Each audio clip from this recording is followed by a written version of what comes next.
L'Europe sortait de la guerre. Et de la Normandie à la Pologne, le spectacle était le même. Celui des ruines. Pour qu'un tel désastre ne puisse se reproduire, des mouvements naissent pour promouvoir l'unité de l'Europe. L'union de l'ensemble de l'Europe. Et nous attendons avec confiance le jour où cette union deviendra réalité.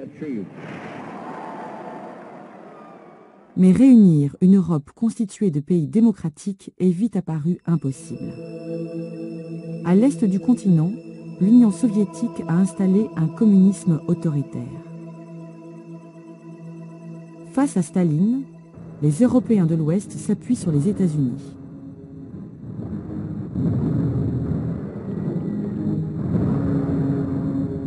À cette division Est-Ouest s'ajoute le cas des pays du sud de l'Europe qui connaissent l'instabilité ou des régimes autoritaires. L'unité de l'Europe est donc impossible. Le constat est fait par les promoteurs du projet européen.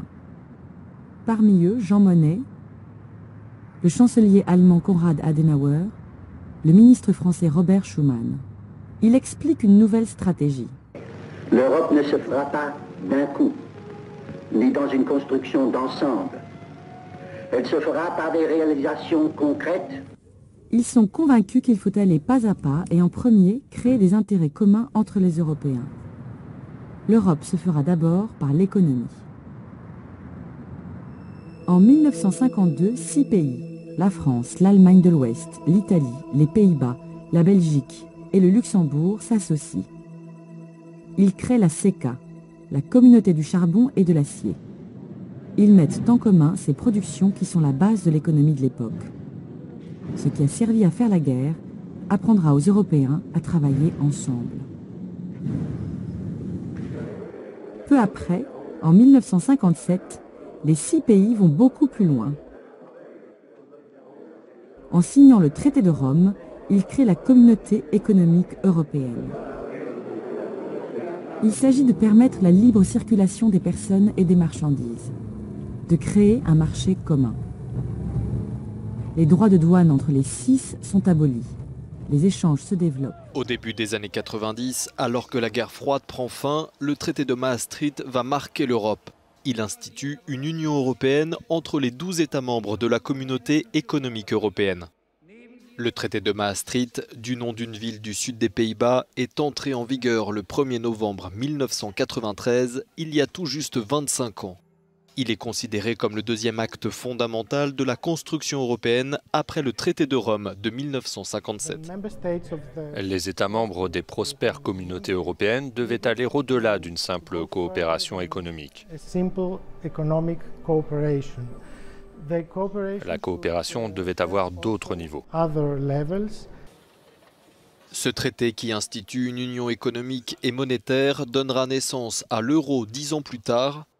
Il contribuera aussi à mettre en place une citoyenneté européenne et la libre circulation et permettra une coopération policière et judiciaire. Pour autant, tout ça, il a fallu mettre en place des institutions dont voici les principales. Bruxelles, en Belgique, est la capitale de l'Union. C'est là que se trouve la Commission européenne, autrement dit le gouvernement de l'Union, et le Conseil de l'Union européenne, où se réunissent les ministres de chaque pays membre pour coordonner les politiques européennes. Ce conseil est présidé tous les 6 mois par un pays différent. À Strasbourg se trouve le Parlement européen où siègent les 751 députés élus par les citoyens européens. Ils votent les lois européennes.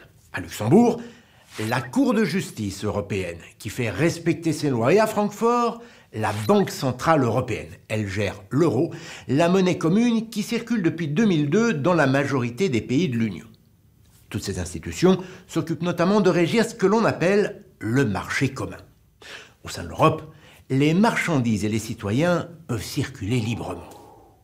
Je peux, par exemple, travailler ou ouvrir une entreprise dans un autre pays de l'Union européenne et partir en vacances en Italie sans montrer mon passeport à la frontière. Grâce à ce marché commun, l'Union européenne est devenue la première puissance économique mondiale. Et ce sont ces intérêts économiques qui sont les garants de la paix en Europe.